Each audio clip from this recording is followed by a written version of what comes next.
Let me come right out and say that honestly, veganism is not bad. Most people might look at me and say, wow, that guy's probably totally anti-vegan. But in reality, I'm an advocate for those that are vegans and I'm an advocate for those that aren't, as long as they're being conscious about their health and they're being conscious about the environment. There is a nice balance. But I wanted to create this video to address the top 3 deficiencies that vegans face when it comes to vitamins, minerals, and nutrients in general. Because in reality, there are some pretty significant deficiencies and we do need to address them. But let me first off say that most of the deficiencies come from 2 things. They come from either being too one-track minded and eating the same kind of thing over and over again and not getting the variety, or it ends up coming from the fact that our soil is so depleted that vegans that are making a concerted effort to eat a balanced diet aren't getting the minerals and vitamins that they need simply because our soil is so depleted. So there are some ways to get around it. It's just a matter of making sure you pay close attention to the kinds of foods that you're eating. And let me also say that you can't knock something until you try it. I am a huge proponent of, even if you're a non-vegan, taking at least a couple weeks a year to go vegan to A, see how you feel, but B, reap the benefits that are pretty obvious when it comes to veganism. All right, so let's talk about the deficiencies. The first one is vitamin B12. Unfortunately, vitamin B12 is a vitamin that you get almost exclusively from animal sources. You see, vitamin B12 is extremely important when it comes down to helping you build your own DNA, but also building red blood cells, which deliver oxygen to the rest of your body. This, in part, is really an animal product, an animal vitamin to begin with. So it's very difficult to get if you're a vegan.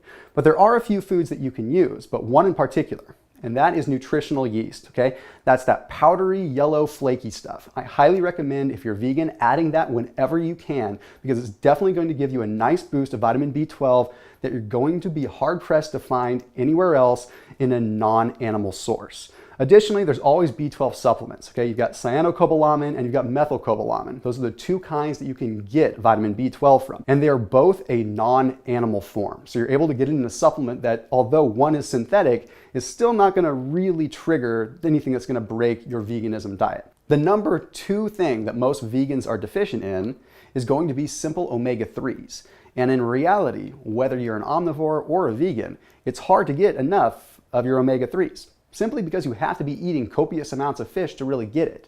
So regardless, it's important to probably be using a supplement there. You see, a lot of vegans will say, well, I'm consuming flax, so I'm getting alpha-linolenic acid, which is an omega-3, and that's good, and it's a step in the right direction. The problem is that the body has to convert that alpha-linolenic acid into a usable form known as Eicosapentaenoic and Docosahexaenoic acids. Those are the kinds of EPAs and DHAs, the fatty acids that actually help the brain and help reduce inflammation within the body.